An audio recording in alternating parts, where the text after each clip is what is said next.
Students, आज हम बात करने वाले हैं। हमारा जो आज का टॉपिक है ये है टॉलरेंस वर्सेस अलाउंस। हमको टॉलरेंस और अलाउंस में क्या डिफरेंस है, क्या चीज़ें हैं, क्या समानताएं हैं, इसको समझना है। तो जब हम टॉलरेंस की बात करते हैं तो टॉलरेंस जो हमारा है वो एक ही पार्ट का, चाहे आप होल की बात करें चाहे आप शाफ्ट की बात कर लें, टॉलरेंस जो हमारा होता है either in case of hole, either in case of shaft. It is the difference between upper limit to the corresponding lower limit of the similar part. अगर हिंदी में कहें तो हमारा जो टॉलरेंस है ये बेसिकली हमारा लिमिट होता है। ये बेसिकली हमारा जो है ये अपर लिमिट और लोअर लिमिट का डिफरेंस होता है। किसके केस में? चाहे आप होल की बात कर लें चाहे आप शाफ्ट की बात कर लें। जैसे मान लीजिए अगर एक शाफ्ट दिया हुआ है जिसकी आपको बेसिक साइज बताई गई कि 30 है, जबकि ये आपका ओह गॉड क्या तरीके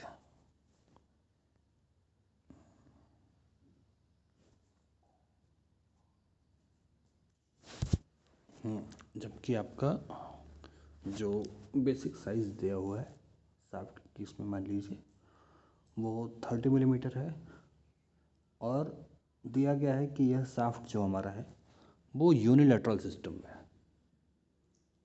ठीक है, साथ साथ ये होल बेसिक सिस्टम को भी शाफ्ट बेसिक सिस्टम को फॉलो कर रहा है तथा इसका जो अपर डेविएशन है वो +0.10 है। जब आपको कहा जा रहा है कि ये एक आपका शाफ्ट बेसिक सिस्टम है तो जो आपका इसमें थोड़ा करेक्शन करना पड़ेगा। अगर आपका शाफ्ट बेसिक सिस्टम रहेगा तो शाफ्ट की जो अपर लिमिट है वो 0 हो जाएगी, जबकि उसकी लोअर लिमिट जो है वो आपको देनी पड़ेगी। तो लोअर लिमिट मान लीजिए हमारा -10 है, तो 30.00 माइनस 0.10 यानी 29.90 जो हमारी लोअर लिमिट हो जाएगी और 30.00 जो हमारा है वो अपर लिमिट हो जाएगा। तो अगर हम टॉलरेंस की बात करें जो डिफरेंस निकलेगा वो हमारा अपर साइज जो हमारा है,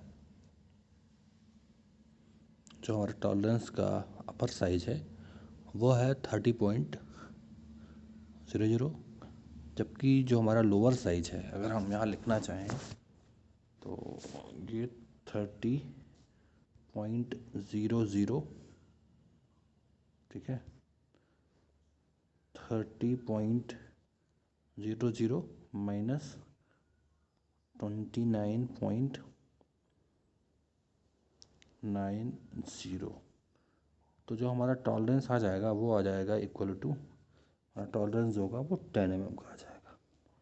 तो हम सिंपली कह सकते हैं कि जो हमारा टॉलरेंस होता है, tolerance is nothing but it is the,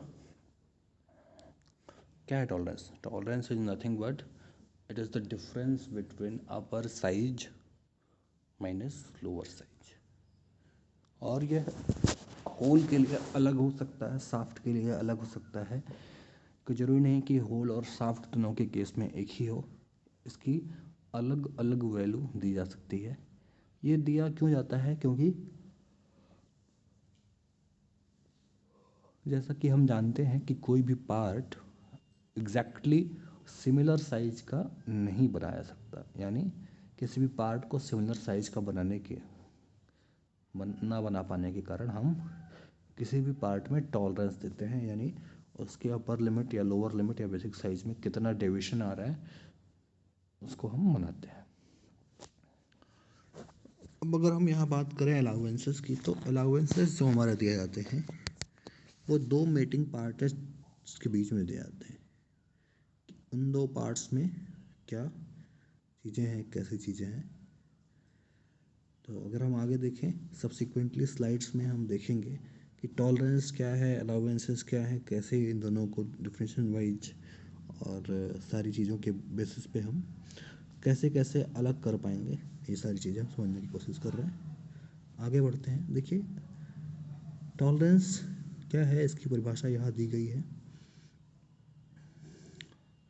तो सबसे पहले लिखा है tolerance is the total amount that a specific dimension is permitted to very.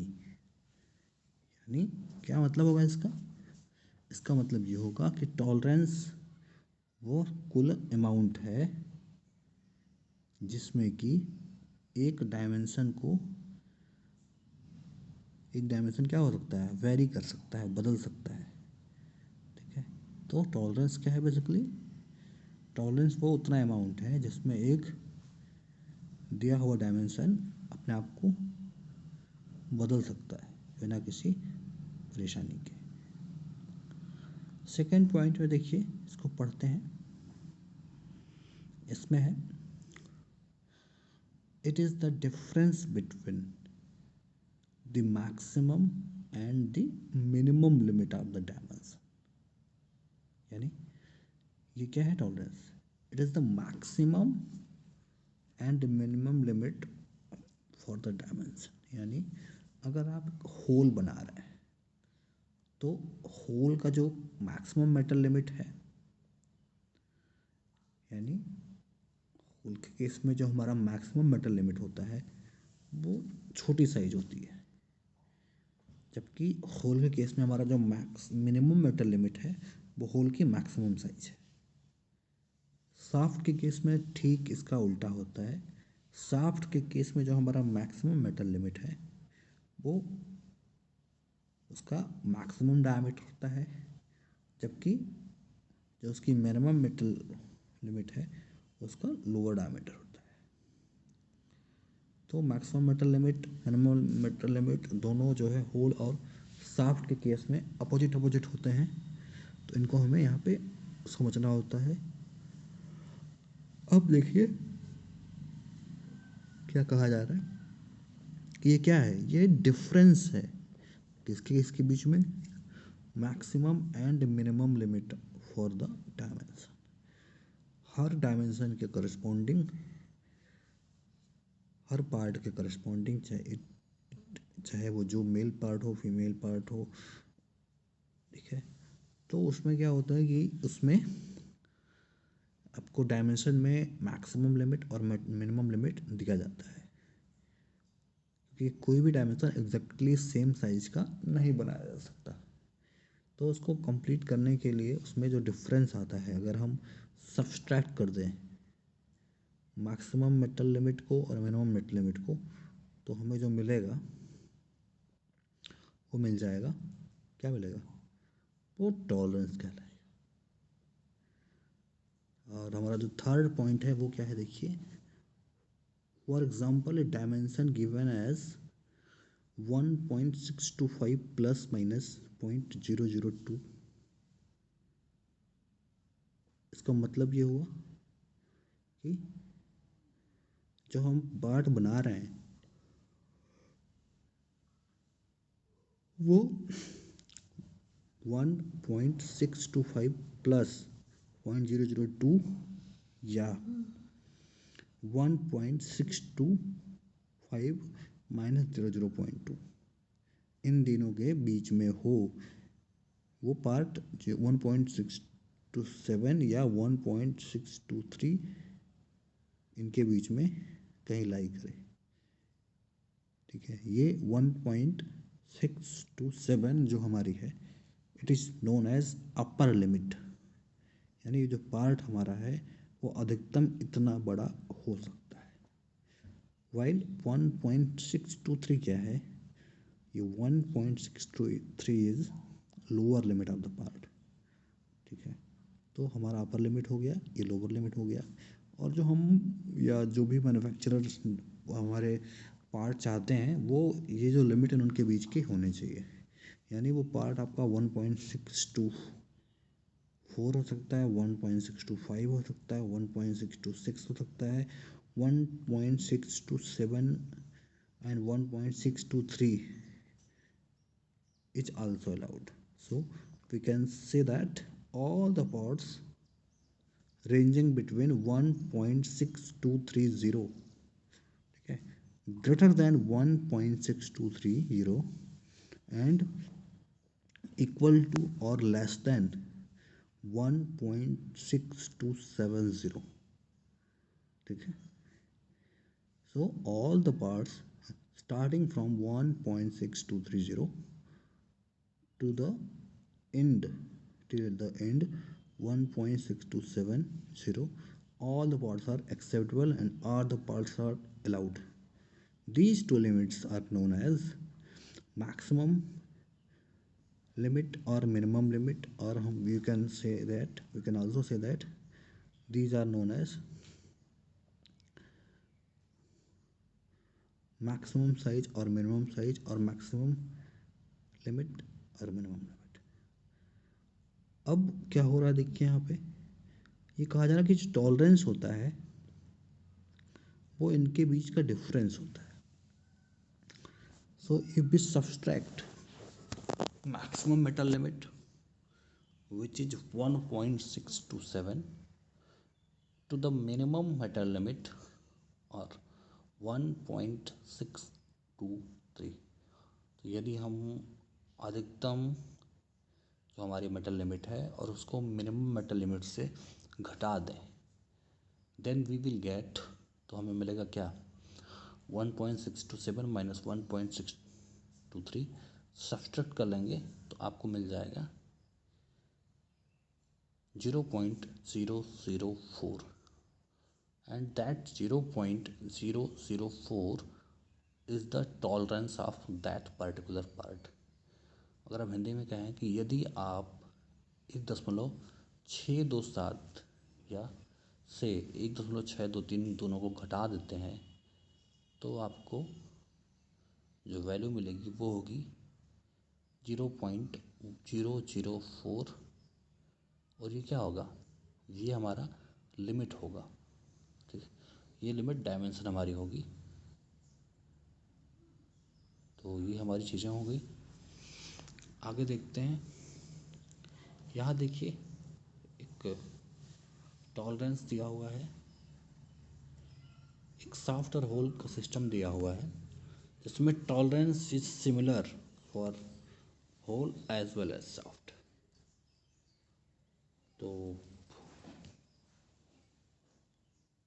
Tolerance कितना दिया हुआ है, टॉलरेंस जो दिया गया था वो 0.001 mm, दोनों के लिए सेम था। अब होल की साइज देखिए क्या है, जो होल की साइज है वो 1.250 है और से 1.251, और जो सॉफ्ट की साइज है वो 1.248 1.47। ये दो लिमिट सॉफ्ट की हैं, ये दो लिमिट होल्स की हैं। तो क्लियरली हम देख सकते हैं, अगर आपका सॉफ्ट जो है मैक्सिमम मेटल लिमिट कंडीशन पे है और hole minimum metal limit condition पे है, तो क्या होगा, अगर सॉफ्ट की जो मैक्सिमम मेटल लिमिट कंडीशन है वो कितनी है 1.248, वहीं होल की 1.250, तो भी इजीली ये फिट कर जाएगा अगर आप इनके बीच में टॉलरेंस आपको पता चल गया। अगले पार्ट्स के हम देखते हैं एग्जांपल।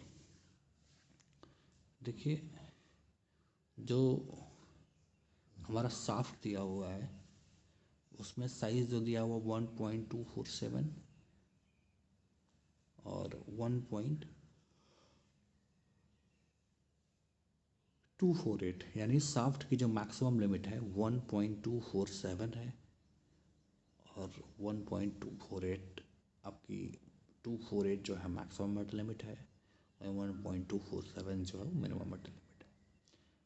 और होल की बात कर लें, अगर होल के केस में देखिए पहले जो डायग्राम दिया हुआ है उसमें होल के केस में क्या है लिमिट जो हमारी मैक्सिमम मेटल लिमिट है, देख के एग्जैक्टली समझाया गया आपको, वो 1.251 है।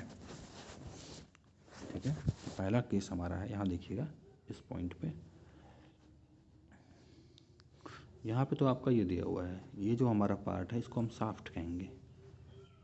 साफ्ट के केस में जो हमारा ए फिगर है इसमें देखिए, साफ्ट हमारा दो साइजेस का बन रहा है, 1.248 मैक्सिमम साइज है साफ्ट की, 1.247 मिनिमम साइज है साफ्ट की।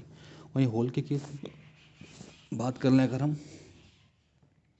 तो 1.250 मिनिमम साइज, 1.251 मैक्सिमम साइज। तो साफ्ट टॉलरेंस और होल टॉलरेंस हमने देखे, अगर हम निकालना चाहें तो साफ्ट टॉलरेंस के लिए 1.248 माइनस 1.247, आप सब्सट्रैक्ट कर दीजिए दोनों को। जैसे ही आप सब्सट्रैक्ट करेंगे आपको ये वैल्यूज़ मिल जाएंगे कि इनकी क्या लिमिट्स आ रही हैं। ठीक है, तो यहाँ देखिए एग्जैक्टली सब्सट्रैक्ट करके निकाला गया है, और वैल्यूज़ जो मिल रही हैं वो साफ्ट के केस में मिल रहा है आपको 1.248 minus 1.247, and that will be come out as 0.001। ठीक है, this is known as shaft tolerance. ये हमारा साफ्ट का टॉलरेंस है। अब अगर हम बात करें होल के टॉलरेंस की, तो होल का टॉलरेंस हमारा क्या है, देखिए होल की जो हमारी बेसिक साइज़ है वो हमें नहीं पता, लेकिन हमें मिनिमम साइज़ यहाँ पे दी हुई है कि 1.251, यानी 1.250 सॉरी, हमारे साफ्ट की मिनिमम साइज़ है 1.250 और मैक्सिमम साइज़ है 1.251। तो जो डिफरेंस निकल के आएगा वो हमारा डिफरेंस हो जाएगा 1.251 minus 1.250, and that will comes out to the 0.001। तो यहाँ पे हम देख रहे हैं कि हमारा साफ्ट और होल दोनों के केस में जो टॉलरेंस आ रहा है वो 0.001 mm ही आ रहा है। अब इसके बाद हम अगर फिटिंग की बात कर लें कि इसी साफ्ट को 1.2 केस हमारा है, अगर हमारा साफ्ट जो है मैक्सिमम मेटल लिमिट पे हो, यानी साफ्ट की साइज़ जो है बड़ी हो और होल की साइज़ जो है छोटी हो, या दूसरा केस हमारा बन सकता है जब होल की साइज़ जो है मैक्सिमम हो, मिनिमम हो और साफ्ट की साइज़ मैक्सिमम हो। दोनों कॉम्बिनेशंस हम देखेंगे, यानी एक बार उनके बीच में मैक्सिमम गैप आए, दोबारा उनके बीच में मिनिमम गैप आए। तो मिनिमम गैप के लिए क्या करना पड़ेगा, मिनिमम गैप के लिए क्या होगा कि अगर आपको मिनिमम गैप चाहिए तो होल छोटा, सबसे छोटी साइज़ का हो और साफ्ट सबसे बड़ी साइज़ का हो, तो आपको मिनिमम गैप मिलेगा। वहीं मैक्सिमम गैप कब मिलेगा आपको, मैक्सिमम गैप के लिए आपका जो होल है वो मैक्सिमम साइज़ का हो और साफ्ट जो है मिनिमम साइज़ का हो। तो जो हमारा डायग्राम नंबर बी है, यहाँ पर देखिए टोटल 4 कॉम्बिनेशन बन सकते हैं, लेकिन 4 में से उपयोगी हमारे जो कॉम्बिनेशन हैं वो 2 ही हो सकते हैं। तो उसमें से हम जो पहला कॉम्बिनेशन ले रहे हैं जिसमें हमारा साफ्ट जो है मैक्सिमम साइज़ का है, साफ्ट जो है मिनिमम साइज़ का है और होल जो है मैक्सिमम साइज़ का है, तो हमारे इस साफ्ट और होल की जो असेंबली होगी इसमें हमें मैक्सिमम क्लियरेंस मिलेगा। और वो क्लियरेंस कितना मिलेगा अगर आप देखें तो जो क्लियरेंस है 1.250 माइनस 1.248, यानी अगर इसको आप माइनस कर लेंगे तो ये जो क्लियरेंस है यह आएगा 0.02 mm। ये एक महज कोइंसिडेंस है, इट इज़ ओनली एक matter of coincidence that in case of this assembly जो हमारा अलाउंस आ रहा है, जब हमारी मिनिमम, जिसको हम मिनिमम क्लियरेंस भी कह रहे हैं, इस केस में जो हमारा अलाउंस आ रहा है वो 0.02 आ रहा है। अगर हम मैक्सिमम की बात करें मैक्सिमम मेटल लिमिट की बात कर लें तो मैक्सिमम क्लियरेंस की बात कर लें तो मैक्सिमम क्लियरेंस के करस्पॉन्डिंग आपके साइजेस जो हैं, आपका होल छोटा होना चाहिए और शाफ्ट अपनी मैक्सिमम साइज़ पे होनी चाहिए। तो यहाँ पे देखिए शाफ्ट की जो मैक्सिमम साइज़ है वो है मिनिमम साइज़ है वो 1.247 है, जबकि होल की मैक्सिमम साइज़ क्या है 1.251। तो अगर आप सब्ट्रैक्ट करेंगे तो मैक्सिमम क्लियरेंस जो आ जाएगा वो 0.04 आएगा और मिनिमम क्लियरेंस हमारा जो आएगा, जिसमें आपका शाफ्ट जो है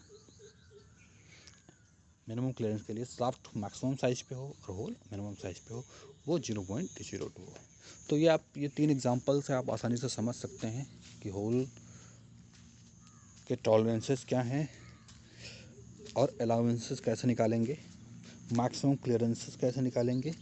ये सारी चीज़ें यहाँ पे आपने इसको समझी, और ये आपका समझना आपके लिए इसलिए ज़रूरी था कि अगर न्यूमेरिकली आपको दिया जाता है कि एक पार्ट है जिसकी साइजेस ये दी जा रही हैं, तो आपको टॉलरेंस और अलाउंसेस कैसे निकालने हैं, आपको इस स्लाइड से, ये वीडियो से आसानी से समझ में आ जाएगा।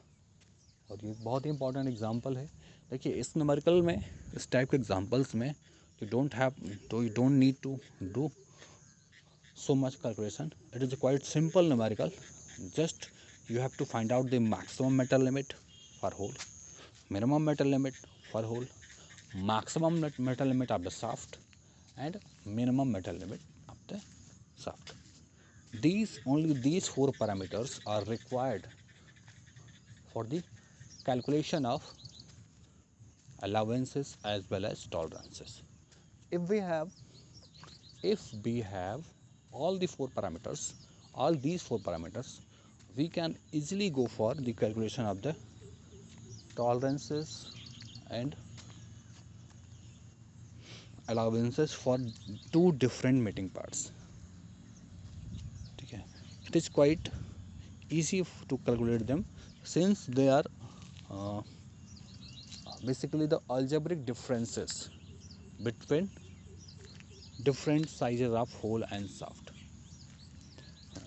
As in this figure A shows the tolerances of shaft and hole, which is equal to 0.01 and 0.01 respectively. In this case, both tolerances are similar, while if in the case of figure second, we can see that in this figure hole is at its maximum metal limit or maximum size, and shaft is at its corresponding lower limit. So the fitting or the assembly will be of minimum clearance type, and the minimum clearance of 2 meeting parts is also known as allowances. Allowances is basically the minimum difference between 2 parts. Okay, allowances is nothing but the minimum permissible difference between 2 meeting parts are hole and shaft. Here hole and shaft are symbolically used for the 2 different meeting parts. In case of third figure number C, here hole is of minimum size or minimum allowable size, and that is 1.250, while your shaft is at maximum allowable size. So the difference between these two gives you the allowances, and that will comes out to 0.02, and while the maximum clearance will be 0.04 if we do the simple mathematical calculation. We can find all these parameters very easily. Now we proceed to the further slides. Let's move to the next slide. And in this slide we are going to discuss why tolerances are specified. We will try to find out the various reasons. इस slide में हम लोग क्या करना चाहेंगे, इस slide में हम चाहेंगे कि जो हमारा टॉलरेंस है वो हमें क्यों स्पेसिफाई करना पड़ रहा टॉलरेंस को, क्या वजह है टॉलरेंस को स्पेसिफाई करने की। तो देखिए, जब हम कोई भी चीज़ बनाते हैं, ठीक है, कोई भी चीज़ फैक्ट्री में बन रही है, तो वो exactly similar size, exactly same situation, और ये जो सारा कुछ में वेरिएशंस आता है उसकी वजह से पार्ट के साइजेस बदलते रहते हैं। किसी भी चीज़ की मैन्युफैक्चरिंग में जो सबसे अहम 3 चीज़ें होती हैं वो मैन, मटेरियल और मशीन होता है। तो अगर मैन, मटेरियल और मशीन की वैल्यू बदल जा रही है तो हमारा जो प्रोडक्ट है वो भी बदल जाएगा। यानी in case of different type of man, material और machines, any alternation between any one of them और all of them will lead to the change in the product. यानी अगर आप इनमें से किसी एक में भी परिवर्तन करते हैं तो इनकी वैल्यूज़ में भी परिवर्तन आने की पूरी संभावना है। तो जैसे ही अगर आप देखेंगे कि प्रोडक्शन सिस्टम जो भी हमारा बना हुआ है, अगर आपने परिवर्तन किया किसी में तो एक के साथ दूसरे में परिवर्तन आ जाएगा। तो अगर इसमें देखिए, अगर प्रॉपर्टी में चेंज आते हैं मटेरियल की, तो हमें पहला जो पॉइंट है वो पढ़िए, इसमें लिखा हुआ जा रहा है। मैं 1 मिनट रुकता हूँ थोड़ा सा, ताकि तब तक आप लोग इस स्लाइड को आराम से रीड कर लें, रीड करके समझने की कोशिश करें, फिर मैं आपको बताता हूँ।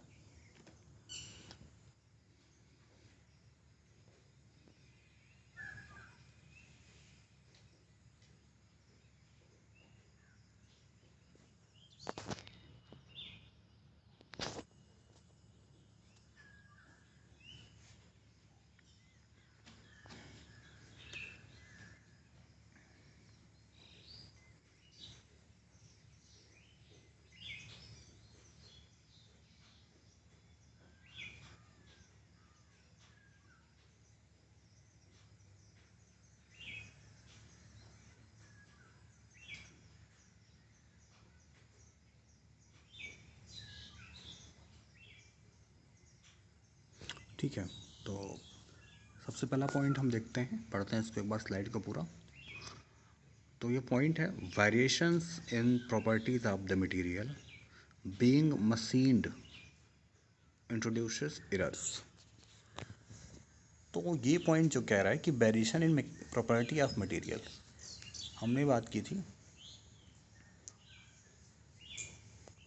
कि जो हमारा मटेरियल है, प्रॉपर्टी में वेरिएशन कैसे आएगा, जब आपके मटेरियल में वेरिएशन हो, यानी आपने मटेरियल चेंज कर दिया हो या मटेरियल में कुछ परिवर्तन आ जाए।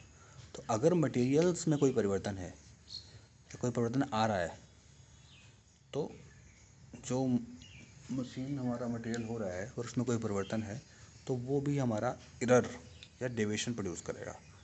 एरर्स का मतलब है कि जो हमें डिज़ायर्ड वैल्यू चाहिए वो नहीं मिल रही है, उससे हमारा रिजल्ट है वो डेविएट कर जा रहा है। तो जो डेविएशन हो रहा है उसको हम एरर कहते हैं। तो हमने वैसे पहले ही आपको बताया कि जो प्रोडक्शन होता है वो इंटायरली थ्री थिंग्स पे डिपेंड करता है, मैन, मटेरियल और मशीन।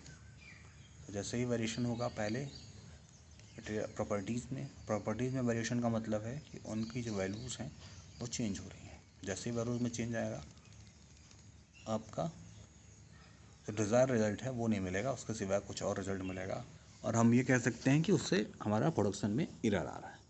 जैसे मान लीजिए कोई भी अलॉइंग एलिमेंट स्टील है, और स्टील का हम कुछ बना रहे हैं, एक्सट्रूजन से कोई पार्ट बना रहे हैं।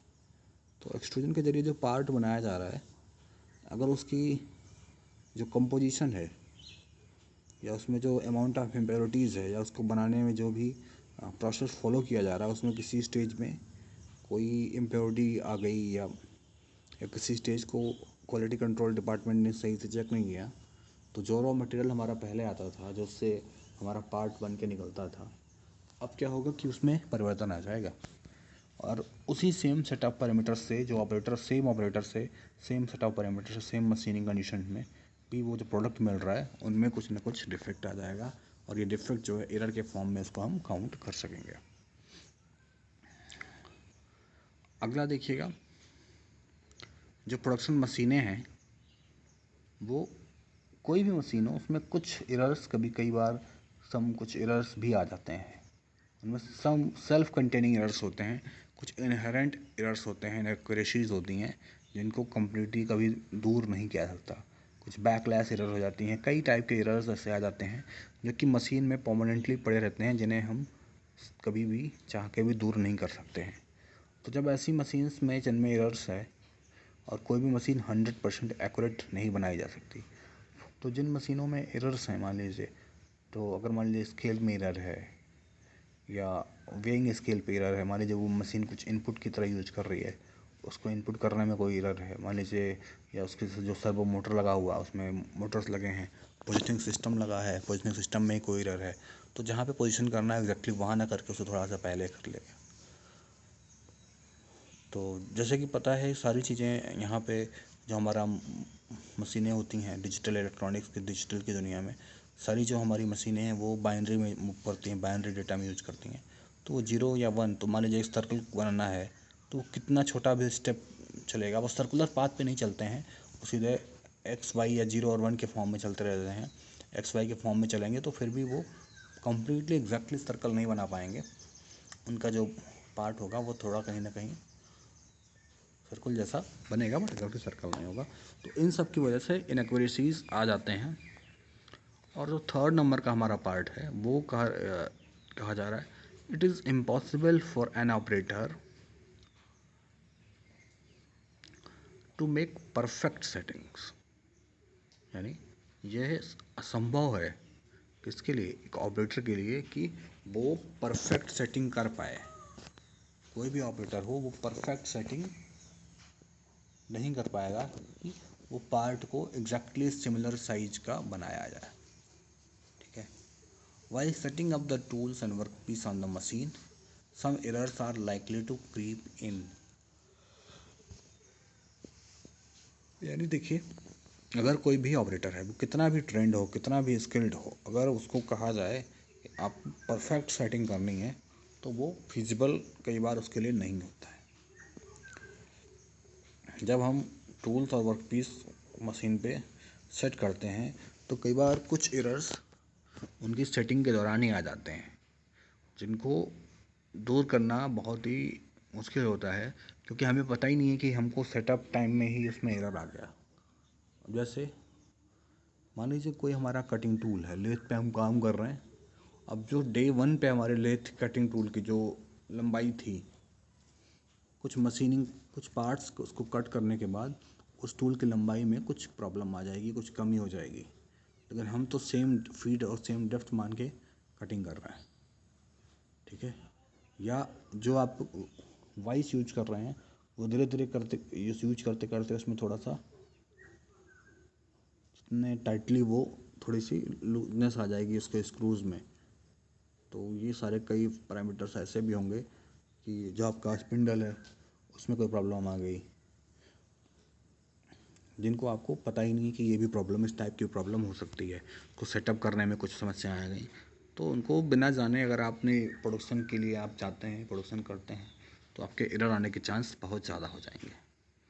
तो ये 3 चीज़ें थी जिनमें हमारा टॉलरेंस, अगर इन सब को दूर करने के लिए इनका एक ही सोल्यूशन है कि क्योंकि हम सारे एस्पेक्ट को कवर नहीं कर सकते, हम सारे एस्पेक्ट को एक साथ दूर नहीं कर सकते, हम उनको मतलब हमें जो है इन सारे एस्पेक्ट को ध्यान में रख के ही काम करना है। तो इन सारे एस्पेक्ट को हम निगलेक्ट करने के लिए, ओवरकम करने के लिए, इनको काउंटर करने के लिए हम टॉलरेंस दे देते हैं। जैसे टॉलरेंस देने से सबसे पहले फ़ायदा क्या हुआ कि अगर जो हमारा मटेरियल आ रहा है उसकी प्रॉपर्टीज़ में कोई वेरिएशन भी आ रहा है तो कोई बात नहीं, जो हमारा फाइनल पार्ट बनेगा वो जो उसकी डायमेंशन में चेंज आएगा और जो प्रॉपर्टीज़ में चेंज होने की वजह से डिफरेंस जो भी आएगा वो कंपनसेट हो जाएगा। इसलिए हम उसको टॉलरेंस देते हैं कि अगर मटेरियल में थोड़ा बहुत चेंज भी आए तो कोई दिक्कत नहीं है, हम उसको उसकी प्रॉपर्टीज़ में अगर चेंज है तो भी वो पार्ट में कोई एरर नहीं आएगा। इसीलिए हम सबसे पहले क्या करते हैं, टॉलरेंस देते हैं। दूसरी क्या है कि अगर मशीन में ही कोई प्रॉब्लम है, थोड़ी बहुत कोई इनहेरेंट प्रॉब्लम है, तो भी क्या करेंगे, हम टॉलरेंस दे देंगे, तो वो टॉलरेंस भी इन प्रॉब्लम्स को भी दूर कर लेगा। और तीसरी और सबसे लास्ट बात जो है कि अगर आप कोई चीज़ परफेक्ट साइज़ का नहीं भी बना सकते हैं, तो अगर आपने एक रेंज दे दिया कि इसके बीच में जो हमारा साइज़ है वो वेरी करना चाहिए, तब तो काफ़ी ज़्यादा आसान हो जाता है ऑपरेटर के लिए भी और क्वालिटी कंट्रोल डिपार्टमेंट के लिए भी कि उसको वो आसानी से चेक कर पाएँ कि जो हमारा पार्ट है वो एग्जैक्टली सेम बना हुआ है कि नहीं। ठीक है, अगर एग्जैक्टली सेम मतलब जो साइज़ दिया गया है उससे रेंज में नहीं है तो उसको हम चेंज कर सकते हैं, बदल सकते हैं, उसको देख सकते हैं और उस चीज़ों को उस पर ध्यान दे सकते हैं। तो ये तो हमारा रहा कि टॉलरेंस ज़रूरी क्या है। टॉलरेंस की ज़रूरत पड़ती है कि हमें कोई भी चीज़ हम परफेक्ट साइज़ का नहीं बना सकते, उसको बनाने में जो मशीनिंग एरर आ रही है उसको नहीं हटा सकते, उसको बनाने में जो मटेरियल में इसकी वजह से एरर आ रही है उसको नहीं हटा सकते, क्योंकि हम मटेरियल के अंदर की प्रॉपर्टी हर बार हर मटेरियल के लिए नहीं चेक कर सकते। तो इन सब चीज़ों को हटाने के लिए, इन सब चीज़ों को दूर करने के लिए हमने क्या किया, टॉलरेंसेस को ले लिया। टॉलरेंसेस क्या हैं, साइज़ में जो हमारी डिफरेंसेस हैं उनको ले लिया। हम अब नेक्स्ट स्लाइड पर चलते हैं। तो इस स्लाइड से हमने सीखा कि हम टॉलरेंसेस क्यों ले रहे हैं, उनकी क्या आवश्यकता है और वो किस तरीके से हमारे जो मशीनिंग पैरामीटर्स हैं उनको प्रभावित कर रहे हैं, उनसे क्या क्या चीज़ें हमारी अच्छी हो रही हैं और क्यों हमें उनको लेना पड़ रहा है। तो क्यों हमें इनको लेना पड़ रहा है, क्योंकि हमारे 3 पॉइंट पढ़े। पहला था कि अगर प्रॉपर्टीज़ में मटेरियल कोई चेंज हो तो भी आपको टॉलरेंस लेना पड़ेगा। दूसरा था कि मशीनिंग कंडीशन में या मशीनों में कोई एक्यूरेसी हो तो भी लेना पड़ेगा, इनएक्यूरेसी हो सॉरी। और तीसरा है अगर परफेक्ट सेटिंग ऑपरेटर कर ना भी पा रहा है, उसके टूल और सॉल्वर के बीच में भी कोई एरर आ रही है तो उसको भी लेना पड़ेगा। तो हमारे ये 3 थे। हम नेक्स्ट स्लाइड पीपीटी पे चलते हैं। देखिए, अब टॉलरेंस के टाइप अगर पूछे जाएँ, टॉलरेंस हमारा 2 टाइप का होता है। पहला हमारा यूनिलैटरल टॉलरेंस और दूसरा हमारा है बाईलैटरल टॉलरेंस। तो जैसे टॉलरेंस अभी हमने सबसे पहले स्टार्ट में काफ़ी डिस्कस किया टॉलरेंस के ऊपर। अब टॉलरेंस में एक टाइप है यूनिलैटरल। यूनिलैटरल का मतलब ये होता है कि अगर कोई भी चीज़ एक ही दिशा में बढ़ रही है तो उसे यूनिलैटरल कहेंगे। और बाईलैटरल का मतलब क्या है कि अगर वो 2 दिशाओं में बढ़ रही है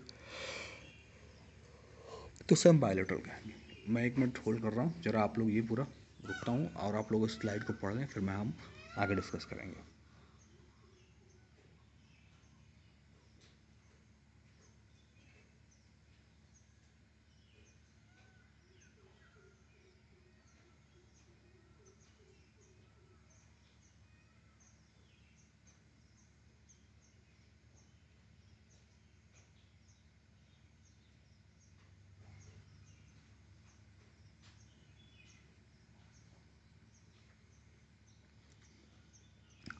तो फिर हम बात कर रहे हैं, देखिए आप लोगों ने पढ़ लिया होगा, वो रिपीट कर दे रहा हूँ।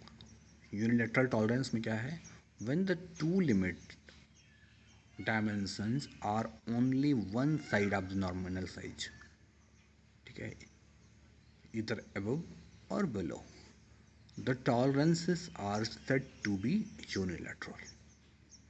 Okay, it is fairly and quite easy to understand this line. Okay, second point regarding unilateral tolerances, a case may occur when one of the line limit coincides with basic size.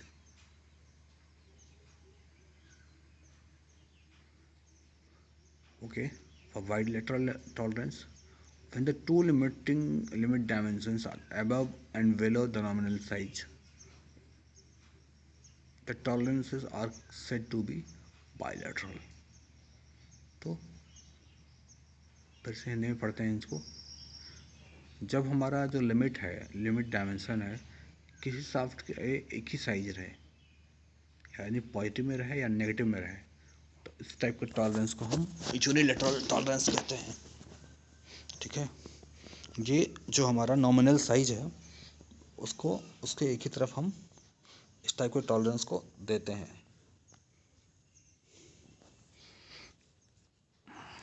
वहीं जबकि हम bilateral tolerance की बात करें तो जब bilateral tolerance होता है ये नॉमिनल साइज के या तो ऊपर या नीचे यानी दोनों साइड में होता है।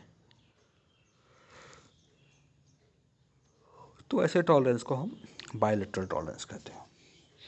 मान लीजिए अगर हम यूनिलैटरल टॉलरेंस की बात करें तो अगर हम स्टार्टिंग में चलें, स्टार्ट के पेजेस में, यहाँ पे देखिए जो 1.627 प्लस माइनस 0.002 दिया हुआ है, ये प्लस माइनस 002 दिया हुआ है। और अगर बेसिक साइज 1.625 mm हो तो आपका जो ये 1.625 प्लस माइनस 0.002 और इसके करस्पॉन्डिंग जो भी डायमेंशंस आएंगी वो सब हमारे बायलैटरल सिस्टम को है। बायलैटरल सिस्टम क्यों है कि इसमें प्लस माइनस दोनों एडेड है। जो वेरिएशन है वो प्लस साइज में भी है, माइनस साइड में भी है। यहीं अगर होता 1.625 प्लस 0.02 और प्लस 0.01 तो ये हमारा यूनिलैटरल सिस्टम में होता। प्लस 0.001 आपका और प्लस 0.002 जो है ये दोनों यूनिलैटरल सिस्टम के पार्ट हो जाते हैं। तो हमने यहाँ पर डिस्कस किया कि इसको ज़रूरत क्या है स्पेसिफाई करने की, टॉलरेंस कितने प्रकार के होते हैं, 2 टॉलरेंस होते हैं। अब इनको हम आगे के स्लाइड्स में पढ़ेंगे कैसे कैसे और सारी चीज़ें। तो अभी के लेक्चर हम यहाँ पे वीडियो, क्योंकि लंबाई बहुत ज़्यादा हो जाएगी इसलिए इस वीडियो को हम यहाँ पे वाइंड अप करते हैं। अभी आगे फिर हम इस टॉपिक को और कंटिन्यू करेंगे नेक्स्ट लेक्चर्स में। Thank you for listening, God bless you all.